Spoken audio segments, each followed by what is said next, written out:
Joining us today is Sean Williams, Superintendent of Eaton Regional Education Service Agency. Welcome. Eaton RESA has a special education millage going November 7th. It'll be on the ballot. Talk about the details of the millage, how it's going to impact students and districts in your service area. Sure. Well, first I'd like to thank you for having me, and also that we collect the millage on behalf of our local districts. So while we retain the millage, we disperse the funds amongst all the local districts in Eaton County. First, our federal and state funds don't quite cover the special ed costs that we have for special education. And so the voters in 1985 actually raised the millage for 3 mills.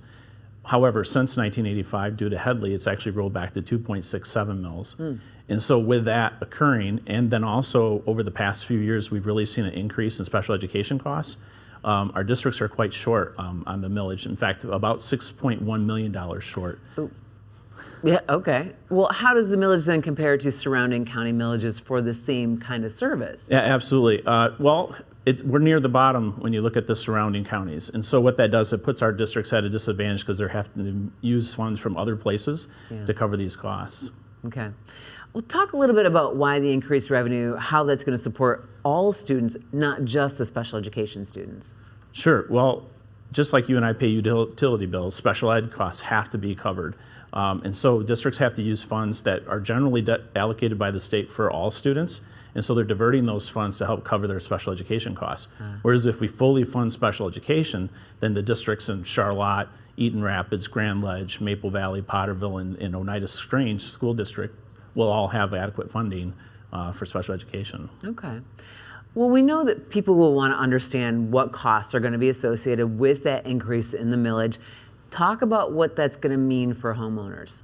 Sure. So if you're a homeowner and you have a house with a market value of $200,000, or that'd be a taxable value of $100,000, that would be about 25 cents a day or $90 a year. $90 a year. And that's going to help to fund the special education program that's underfunded in Eaton RESA by 6.1 mil? Right. Well, it's going to help. It's only going to raise about $3 million a year, so we'll still be short, but it does help us reduce the amount of money that we are diverting from all students, and it will help improve special education across our county.